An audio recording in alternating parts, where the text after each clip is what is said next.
naturalists, and it just seemed so exactly what this city needs to be doing in the area around it. And it seemed like everything was such a good idea, so doable, so Sierra Club. And of course, Carol is also a longtime member of Sierra Club and probably the whole family.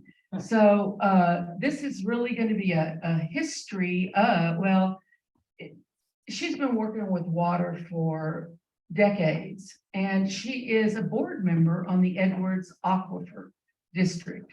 So incredible credentials, incredible experience. And the last time I heard her talking, some ideas like permaculture and all kind of brand new interesting stuff. So Carol Patterson.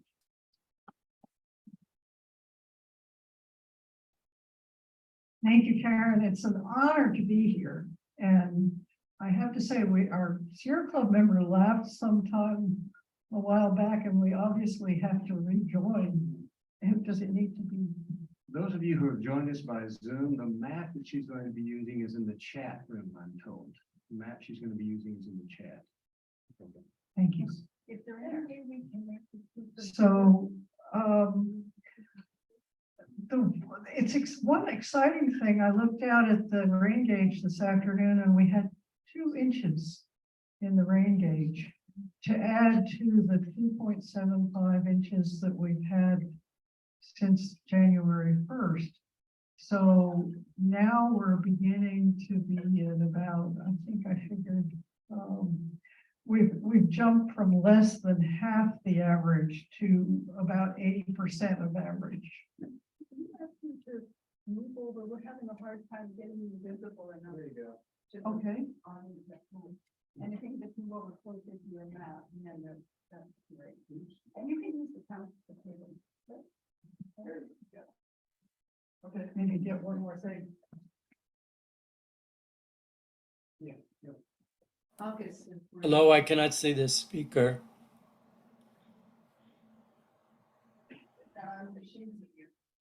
Oh, So you move more in. If you stand in front of it there, can you see her now?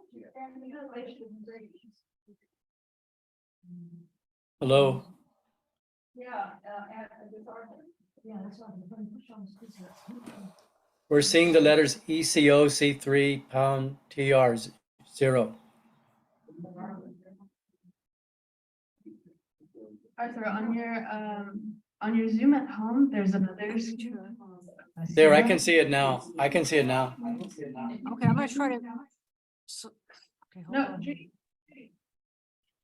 Judy. It doesn't change anything for them at home. They have to do it on their own computers. View. Okay. Okay, if you pin the Sierra Club their Zoom, then you should see the speaker the whole time.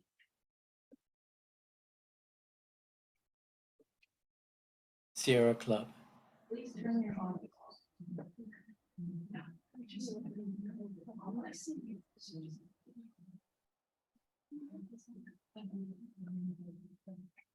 Do you need?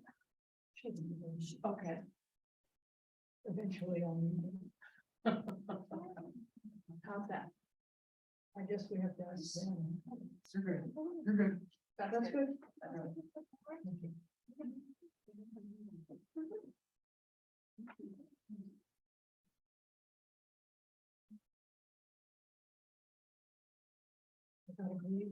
Yep. Green flag? Yep. Go ahead. Okay. So I am really appreciative of the opportunity to visit with you all about regional water challenges. I have served for more than 30 years on the Edwards Underground District and then the Edwards Aquifer when that authority when that replaced the Edwards Underground Water District. And it was an interesting transition. We went from an agency that was designed to create recharge and had a limit on pumping and not a limit on pumping, a limit on the fee, and no limit except you couldn't waste on pumping. And went to an agency that, yes, still had the authority to recharge, but there was a limit on pumping and no limit on the fee. And so it's been an interesting change of governance. And the Sierra Club, in fact, brought it about. And the Sierra Club brought it about because you all sued, and we'll get to that in a few minutes. So that's had an interesting outcome. The Edwards Aquifer Authority is charged by the Texas legislature to meet the needs of both water supply and the environment. And more specifically, that means meeting water supply needs of the people, businesses, farms, and ranches of the region, and of the environment as required by the endangered species dependent on sprinklers at Conal and San Marcos Springs.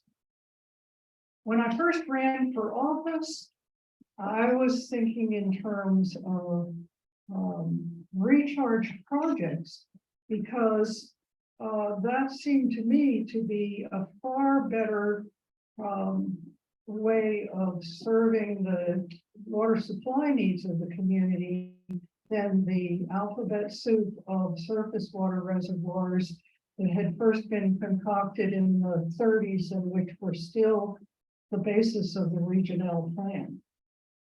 And now that EAA has pretty much completed so many of its regulatory assignments, such as adjudicating and issuing water permits, which was a first for Texas, it's finally gotten to the point of being able to consider enhancement of the aquifer, and I'm going, hooray, I stuck it out for 30 years and we're going to get there. And it doesn't look like what I thought. When I first started, I was thinking in terms of recharge structures, berms in the creek beds to slow water down so we had more time to soak in. That did have the problem of added siltation, and there were people who didn't like that, although they certainly didn't like the surface water structures that were the alternative water supply. But what you keep learning. And so now it looks to me not like what I originally thought, because now I have learned you have to start from the top of the watershed. And I can give you a small example, which is I kept losing this good black soil every time we had a rainfall. Good black soil, a little bit of it would wash off along into the street, and I kept putting little worms and sticks and stuff and grass, and it wasn't working. And I finally went and took down the downspout from the gutter, and that stopped it. But I had to go to the top of the watershed. So I don't consider myself to be so much an expert as a continual learner.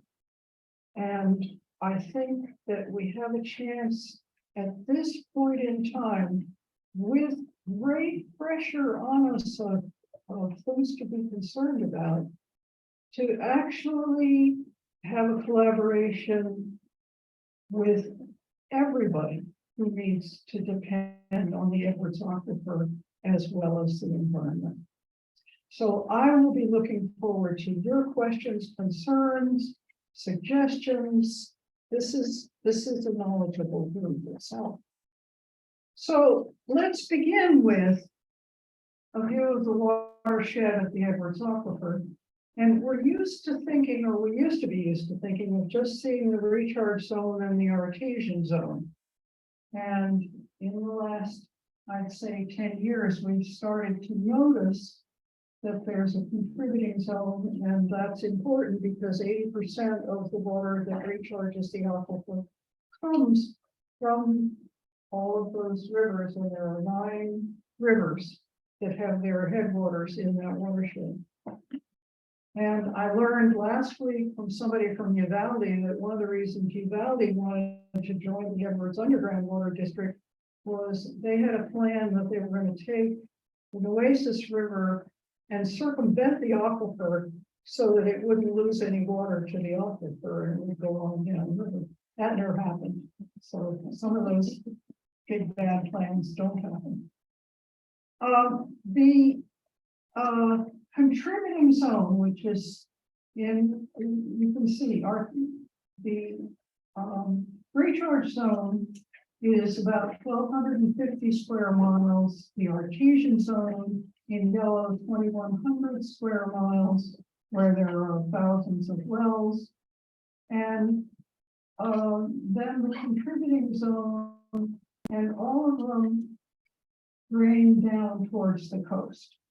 So all of us in this region are bound together by the need to manage and be served by the rainfall that falls there.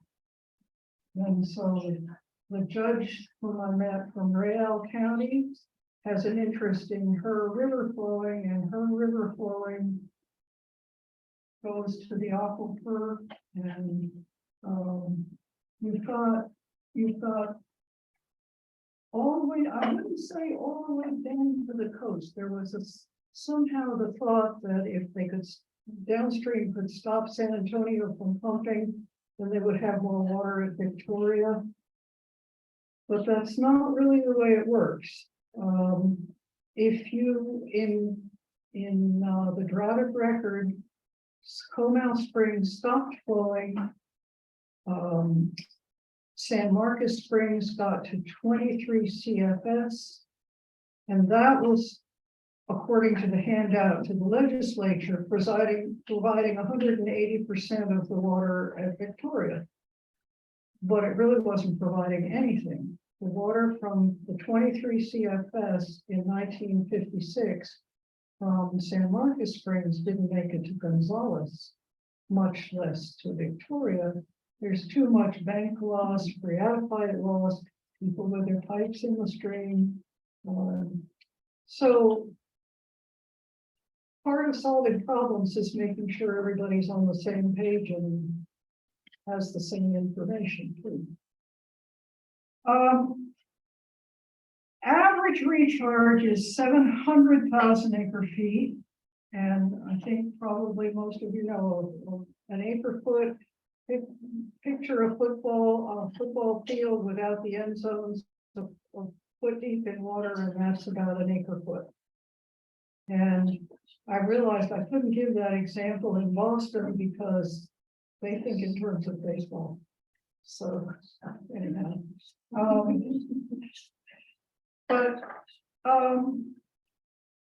it's an average recharge of 700,000 acre feet, but it's rarely average.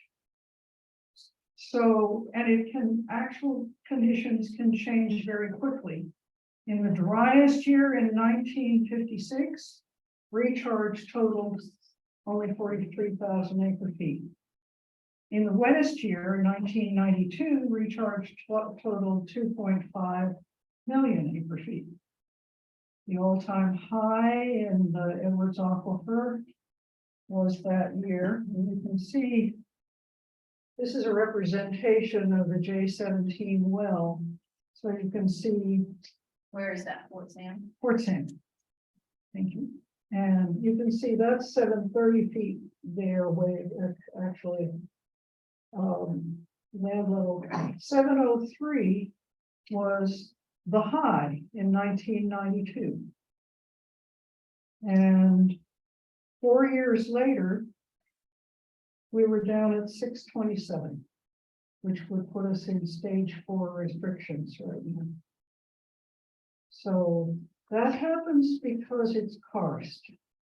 Edwards is actually not just tunnels, it's triple porosity. So you get a double signal coming through after a storm.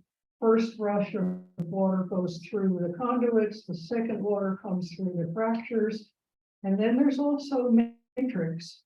And what happens in the matrix is a little beyond my greatest understanding. except that it's controlled by pressure. So the water you're drinking here today is 50 years old, but its effect of the height of the aquifer will only last about 4 years.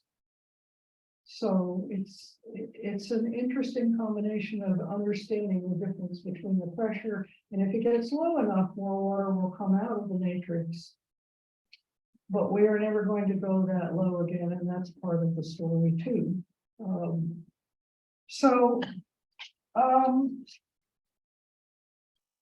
Let's see. On average, and this is something I hadn't realized either, but a little over half of all of the use of aquifer water that is actually put to use, either pumped or goes out the springs, over half goes to the springs on average. And a little less than half to the pumping region. So how much water is available in drought is called firm yield. And this is a really helpful diagram, which when I first saw it, I thought, that's too simple. And then I realized that what it was a professor of engineering from the University of Berkeley, who knew how to make you feel as if you'd always known what he was explaining to you.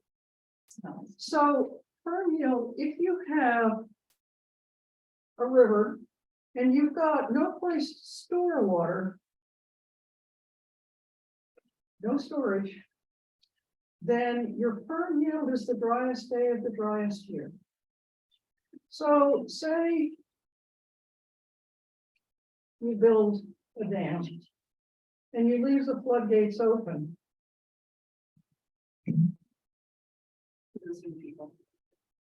Thank you.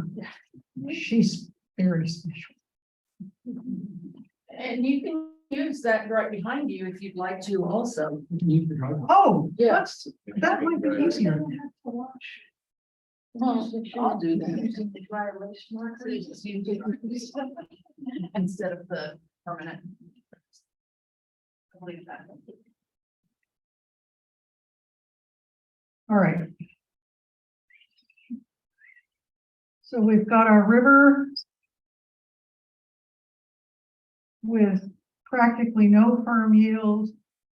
We've got our dam that we didn't fill up, so we still just spent a lot of money and we have no firm yield.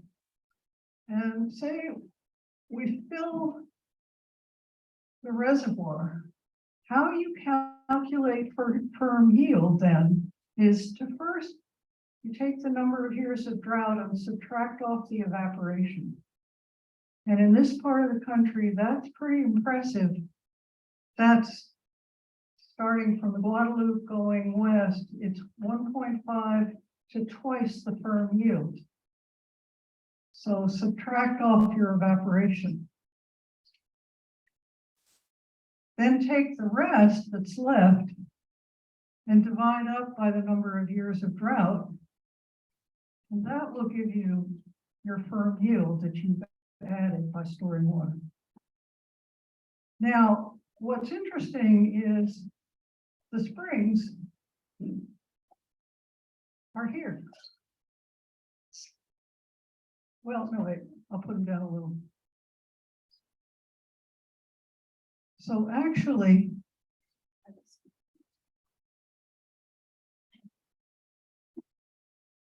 Hard.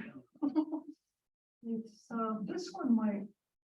This is plenty of, I have to press hard. You just have to press hard All right. on the blunt part of the tip. Oh, good. Got it. So if the springs are here,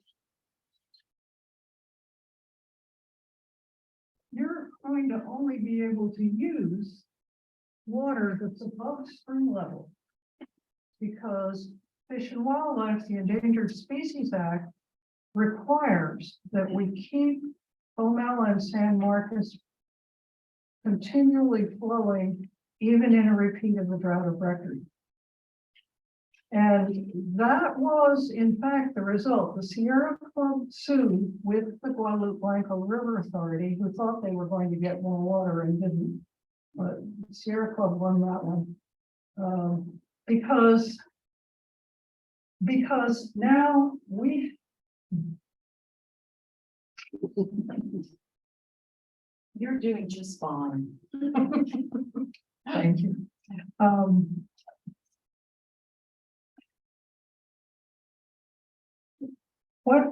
What Sierra Club sued for was something that seemed almost impossible. Continuous minimum spring flow when Comel had already been dry. And we had 4 times the population. But we were able to achieve it. And that I can tell you what the procedure was, how that happened. It took 5 years of stakeholders. I remember I put 2,000 miles on the car in 1 year going to those meetings. But 5 years of meetings with stakeholders from all over the region, meeting to figure out how could we do this. And I'm going to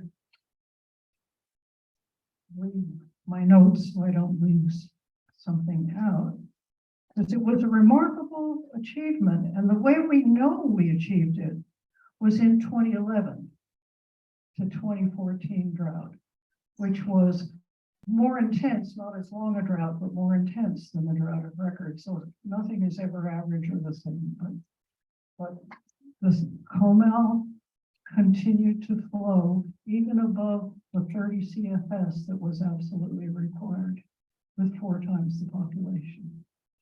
And how that happened is there are essentially 4 parts to the requirements.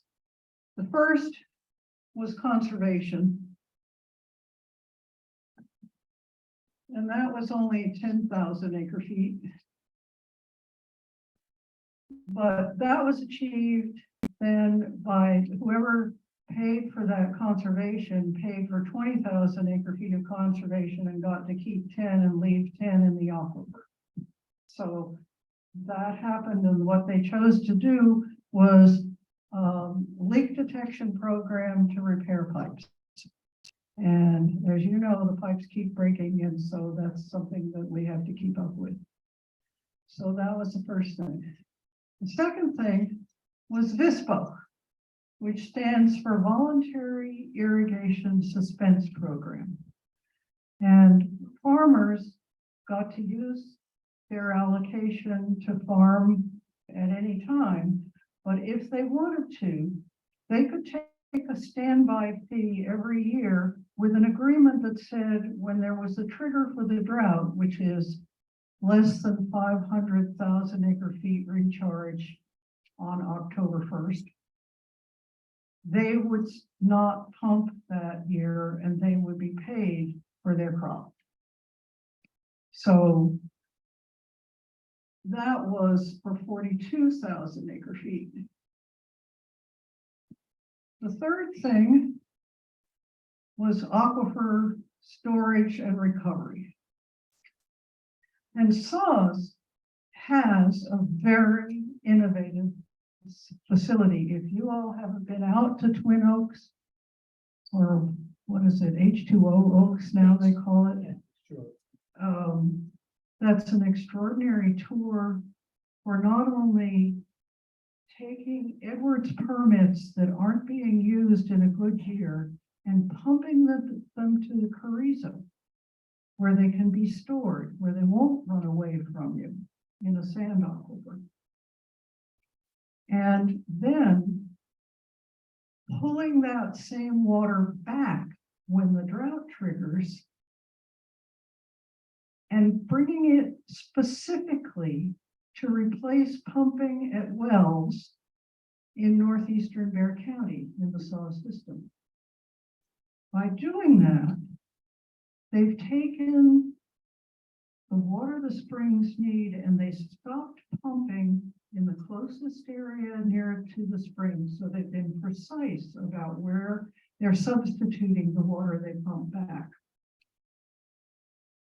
And that was a major reason that the springs could continue flowing at Comal through 2011 to 2014. And the reason that I believe that so strongly is that there are a few geologists now, and one of them, Charlie Kreitler, if you know him, who is pretty sure that the springs at Comal would not have ceased flowing if LCRA had not been pumping a well right next to the springs that was drilled during the drought to provide water to the power plant in New Braunfels.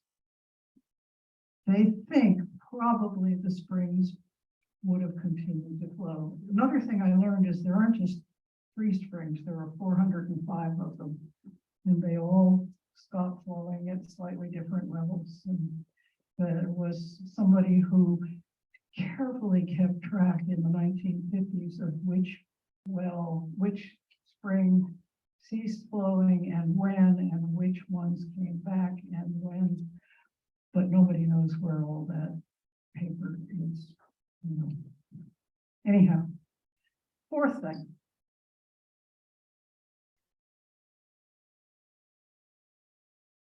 We added a stage 5 of critical period with modeling. It's an extra 4%.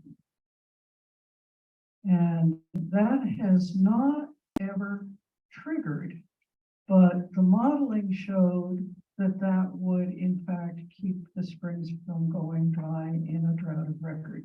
It was actually done by somebody on the Edwards staff to model and determine what that reduction might be. And that's very interesting. Keep that in mind, that 4%, because we'll come back to it. So, but that's where the success came from.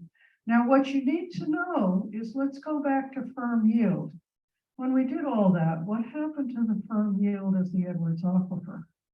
And actually, before we even answer that question, how many of you think we ought to do a lot more reductions?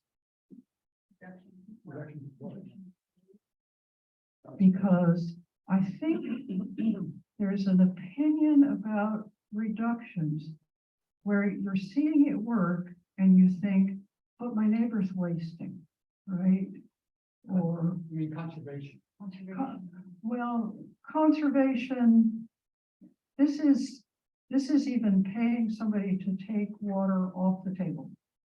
Say, you know, you won't pump it for 10 years and you'll just leave it in the aquifer. But let's look at what happened to firm yield. The firm yield of the Edwards Aquifer is in, you can find it on SAW's website. Everything is keyed to when do they have to cut back and how much water do they have from the Edwards Aquifer. So let's take, this is the number of permitted water rights, 572,000 acre feet. I think the all-time high pumping was 542. We haven't actually pumped ever 572, except there may be private wells that might have added up to that, but those aren't counted quite the same way. But that's the total number of permits where people qualified by the rules to actually receive a permit for their historic use. The why it's greater than any year of total pumping is that people pumped their maximum use in different years, right? So, or for cities, they got the average of their pumping to 1971 or something like that. But when you added up all the qualified permits, there may have been some permits that weren't all pumped at the same time, but when you issued them, that's what it came to. All right, so let's start by taking off the 44%, right? And it's over on my cheat sheet, or somebody can do it, but I think it's 318,000 acre feet, right? No, that's more than 50. More than 50. That's right. This will be, if you take off 44%, that's actually 56%. It's the water that's left. Thanks. Keep me clear. That's good. Thank you. All right. And then the conservation was 10,000 acre feet. VISPO is 42. ASR is counted as 50, although they filled up 127,000 acre feet in the SAWS ASR facility. And that is 102.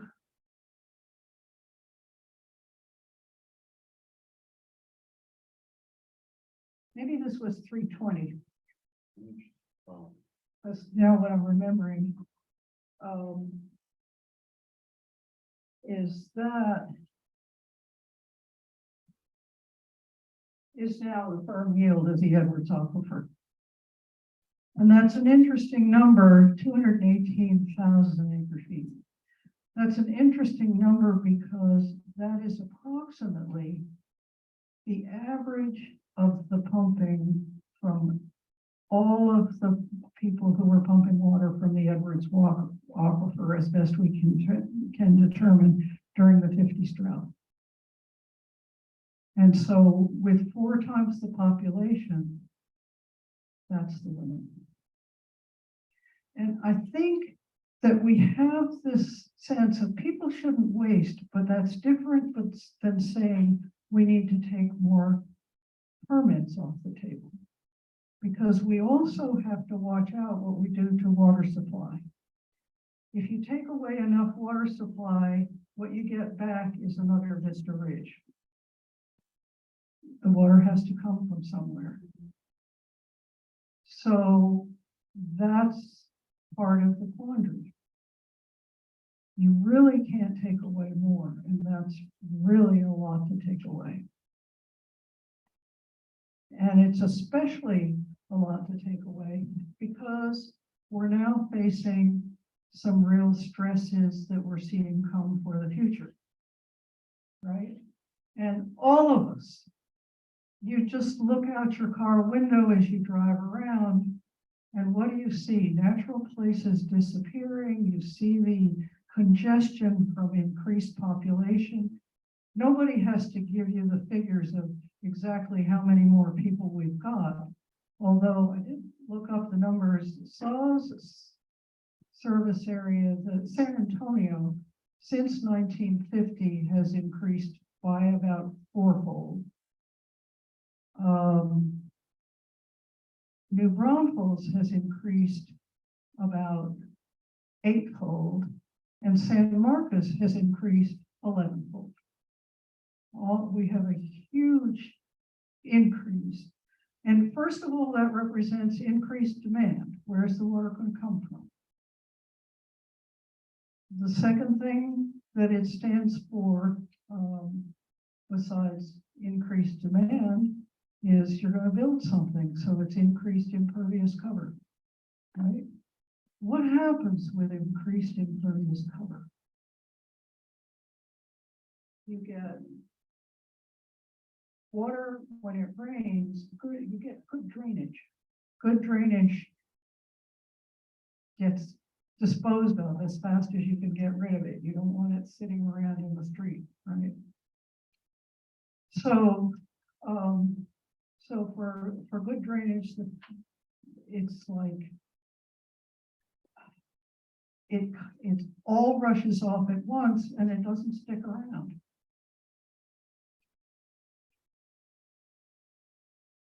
The third thing you have, besides population, and then demand, is, right, that's 1, this is 2. You've got drainage that's flashy. And what I learned in studying recharge, and we did a lot of evaluation, is the way they calculated how you could enhance recharge was how much you could slow the water down. So now we're speeding it up, right? And the third thing is climate change.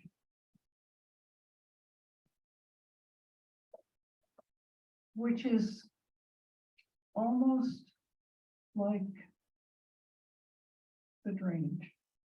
Climate change, what the EIA has done, and you'd be proud of us, we have gone searching for the best models that represent this area. There are models and models and models of climate. And we looked first for the ones that were most appropriate for this area. And now we're paying somebody who's a model whiz in Oklahoma at the university to size it down to the Edwards area, because the reason we have a 15-year permit with US Fish that allows us to pump is because nobody knew what to do with climate change. And 15-year climate is at least 25 years, right? So they could not do climate the first time around, but that means the second time around, we're going to have to consider climate. And that's what it looks like is more demand and less recharge. Maybe that's wrong. That's my best guess right now. There are some people who think, yeah, but there are plenty of places where there's sinkholes, and that it won't prevent a lot of water from going in. But what I've discovered is you also have an agency, and we all celebrated when Al Knotson got some Edwards protection rules at ACOG, or he got it, ACOG got it, he was head of ACOG, and he got it placed with TCEQ, or the Water Commission at that time. And everybody thought, finally, we've got some water quality rules. But TCEQ is only responsible for water quality. They do not mess with water quantity. So their solution, if it looks like polluted water is going to get in, is plug it. Or if you're building up there on the recharge zone, divert all your water so that it doesn't soak in. I've been to an apartment complex by a reputable local contractor, and it's almost like it's asphalt from building to building with maybe little rock gardens, right? And can you talk to TCEQ about that?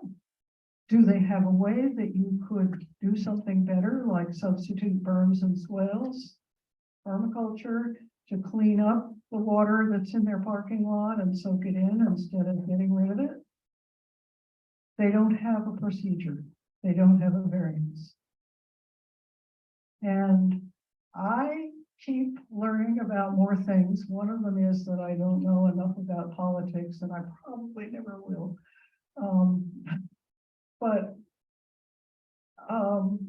I thought EAA was doing really, really well with working with the TCEQ staff.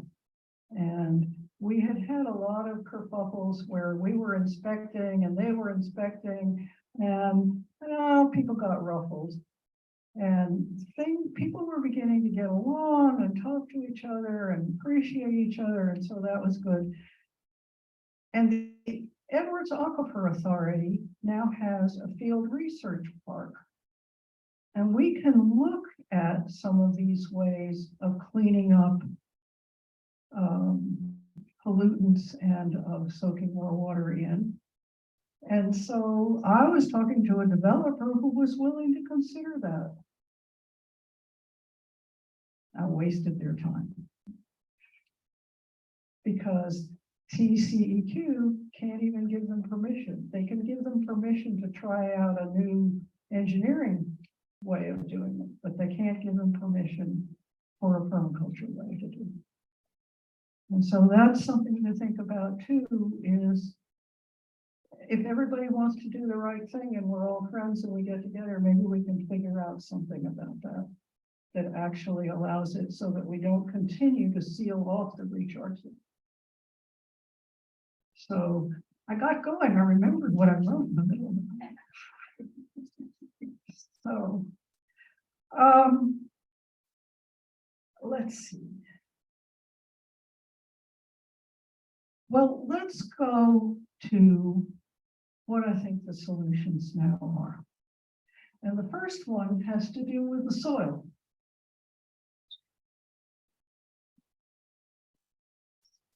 And what, oh, that'd be great.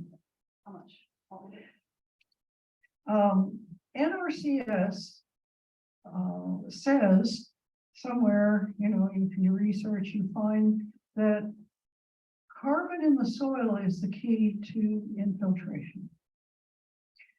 And what's carbon there? Well, first of all, for every 1% of carbon, according to NRCS, you get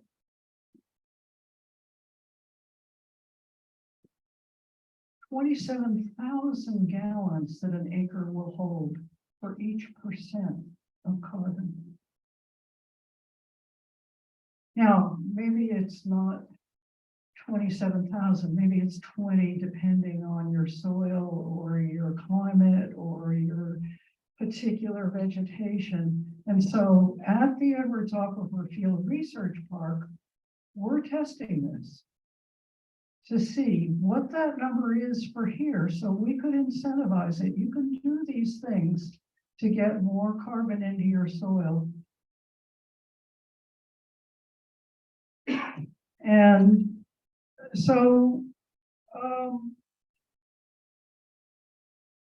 I guess that's true. When I first joined the EAA, I thought my job was to understand rocks, and then I learned it's a lot more. The soil is hugely important.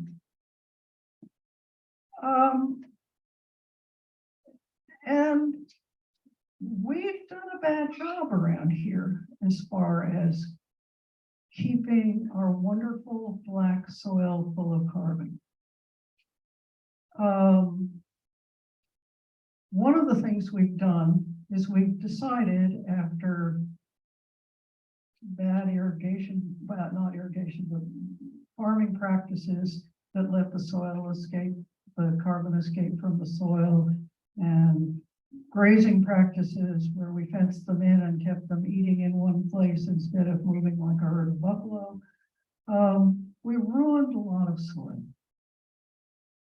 And then what came next was the cedar moved out of the ravines. They are native, but they moved out of the ravines because they're pioneer plants, right? Nature forgave us and was going to start over. And we said, look at all that damn cedar hogging the water, and started cutting it.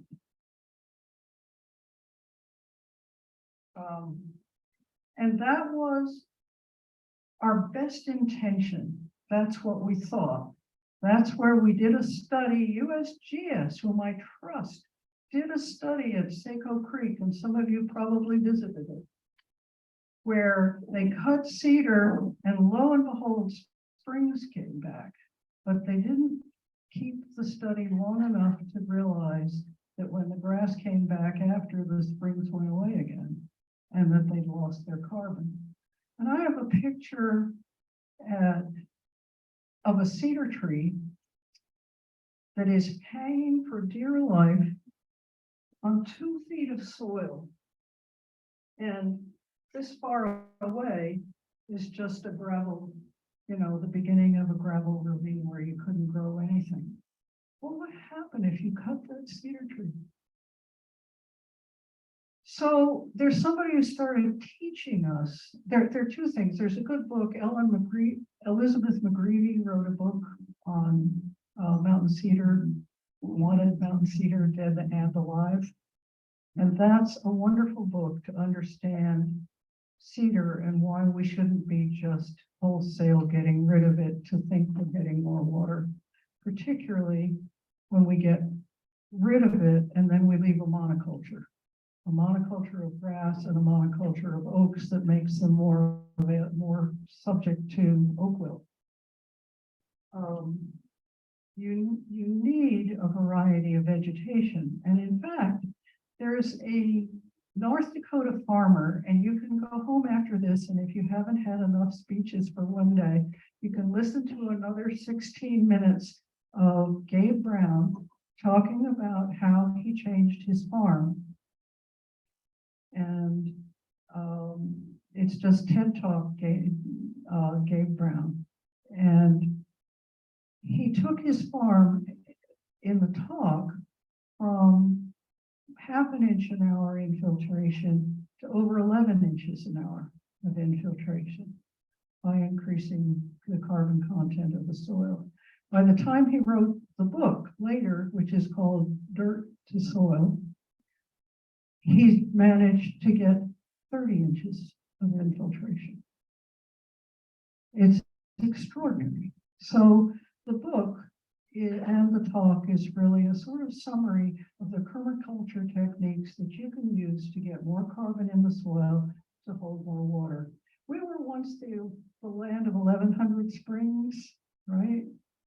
And that was, I guess that was Pearl Brewery, but anyhow, we're not anymore.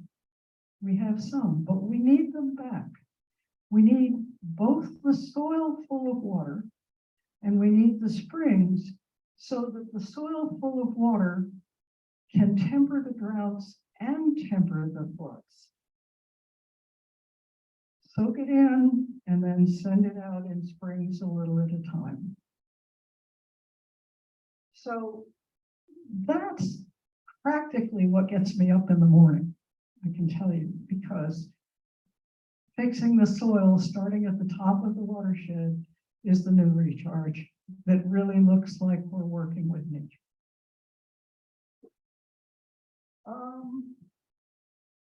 And I'll just read the list for you from Gabe Brown, because his book is a guidebook of how to do it. First of all, disturb the soil as least as possible. So don't till if you have to. If you have to seed, then use a keyline plow that just makes a line through it. You drop the seed in and the thing behind, the contraption behind on the plow covers it over. So you haven't opened the whole field to the air evaporating carbon or just allowing it to wash off. If you think about it, every raindrop that splashes is starting the erosion process. So least disturbance. The second is armor the soil. That means keep it covered with vegetation. Lots of it. Lots of things that want to grow there. The third is have a diversity of plants. You want the different root depths. You need roots up near the top to hang on to the soil right at the top. You need roots that go way down and maybe eventually break through some of the limestone and allow the water to get down further into where the trees need it. Keep live roots in the soil. I have a brother-in-law who's still a cedar killer. And every once in a while I'm used that a squirrel teaches him a lesson. He tried to plant a tree and he planted 4 acorns and put fences around them to protect his trees from deer, and nothing grew. And the squirrel took one of his acorns and replanted it and it grew. But keep live roots in the soil. And what do the live roots do? Do you know how the carbon gets into the soil? And this I had to learn too. Photosynthesis is where the plants take the sunlight and the carbon dioxide, and the plants start exuding carbon honey from their roots. And it's a lot more complicated than just carbon hanging out, because then the fungi come and they trade minerals for the sweet honey carbon, and you've got billions of life forms from the fungi and the microbes to the earthworms, all in live soil. So when somebody comes and cuts all your cedar and leaves it open to the sky, and maybe comes back 3 months later and seeds it with Bermuda grass, it maybe looks nice. You've got a few oaks with some shade and some Bermuda grass, but you've lost, it takes 100 years to build an inch of soil. And I am crying this weekend because the smoke rider fire came over some property that belongs to my husband's family.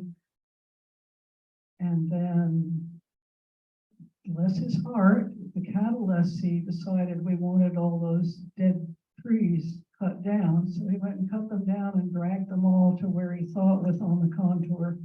But you have to measure the contours. You can't just guess the contours. And if you're off, by 5%, you may lose 20% of the water that you could have captured. But he dragged all the trees around, scraped anything that was left.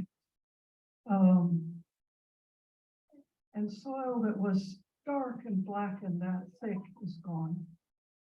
There's a few clumps where there was a bunch of feathery roots somewhere, and there's a clump like that I put in some seeds on. So there's a learning curve.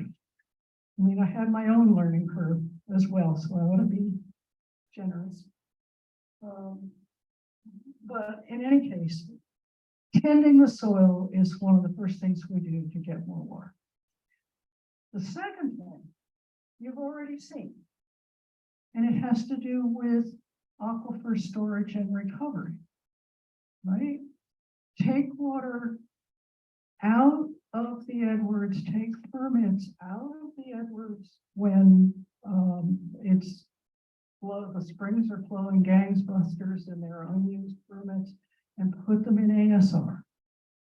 And then you can pump it back to replace pumping from wells that you've chosen near the springs. And the exciting thing about that is everybody's better off.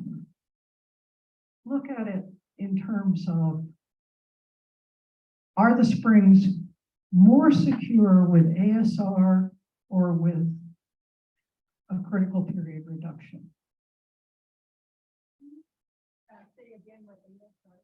Aquifer storage and recovery. Thank you. It's when you take water that you have in some way and store it in an aquifer that can hold it. So SAWS does this in the Carrizo, and the Carrizo is a sand aquifer. And what's exciting about that is the legislature sort of caught on to this. I don't know if it was Lyle Larson or who got this to happen, but legislature asked the Water Development Board to do a study of where the best places were for ASR. And that got bumped to the Bureau of Economic Geology, who looked at the Carrizo from Corpus all the way to College Station and said, it's fabulous. So then the question is, find the right place in the Carrizo, take the next step. We now know that the Carrizo works. There are some places that are going to work better than others. Who found the place for SAWS was a guy who was out of work in the oil patch in the mid-80s. And he was a crackerjack geologist, and he found that very special place where the water doesn't run away from us. So,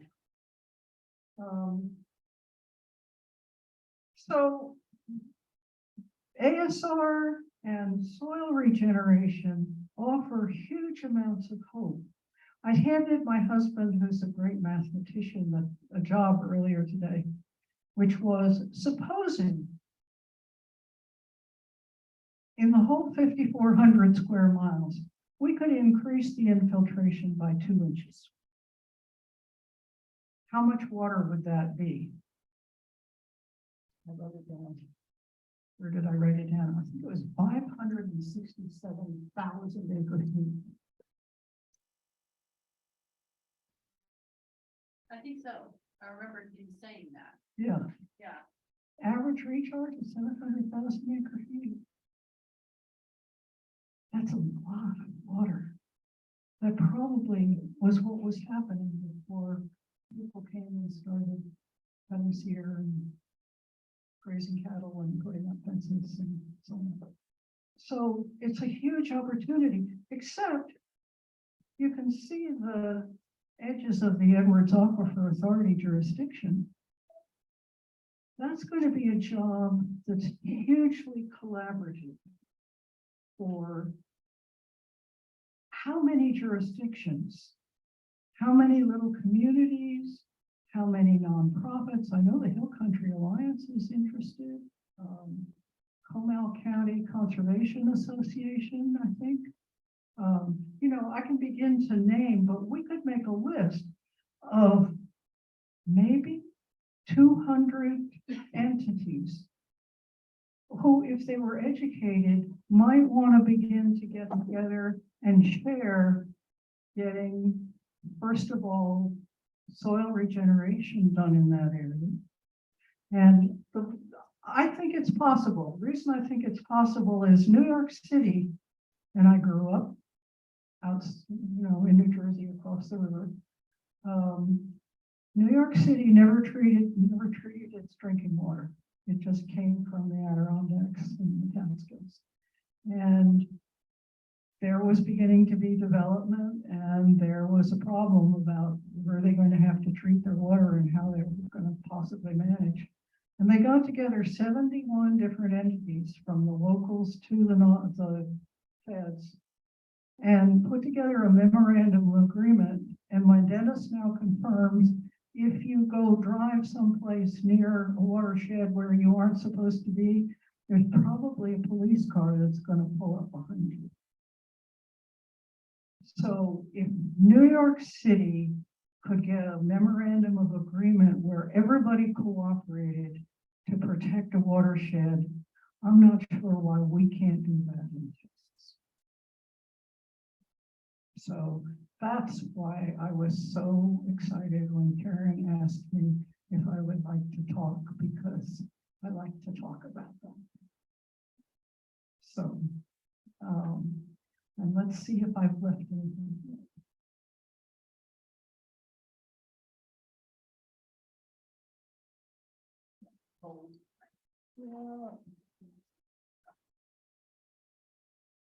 Let's see.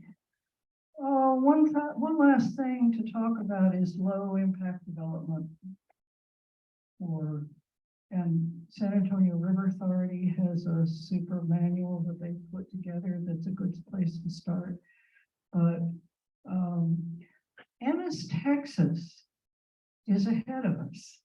Ennis, Texas replaced their main street with pervious pavement with filtration layers under it, and then line the streets with trees that they never have to water.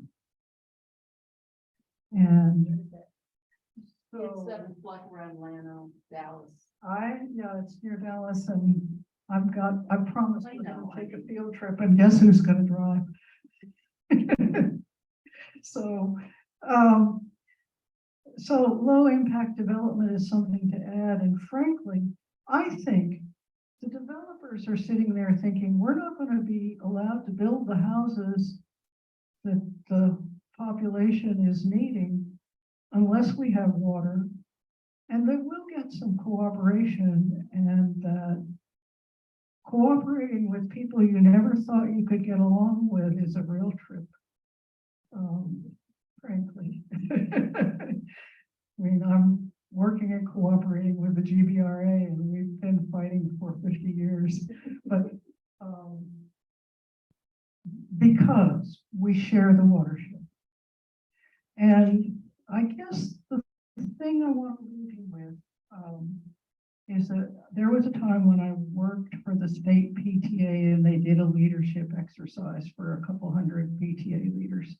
The room was full of people and they divided everybody up into tables of 12 and they gave us a problem, which was, you're on the moon, your spaceship crashed, all you've got is the pod, and you've got to get back to Earth with the pod. And here's all the stuff you have. Prioritize it, and you make your list. And then the table makes a list. And then they read the list from NASA. And what's amazing is your own list is probably pretty crummy. And the table is full of people who aren't experts, right? But somehow everybody knows a little something. And somehow they manage to put frequently a list that is almost as good as NASA. So I think maybe the message is go grab the person you disagree with most. And that's part of what has to happen. But I think we can do it. And I think that just feeling really positive about it helps it get rolling. And I really want to thank you for the opportunity to come and talk. It's just been delightful for you to also be tolerant of this old lady who couldn't stop running for office at the age of 80. And if you have questions, if you have an issue that you want to ask about, now's the time. You've got a whole room full of people to solve it, right? Yes. So Carol, I know that I know that SAWS is very concerned about the level of the aquifer right now, and that going into the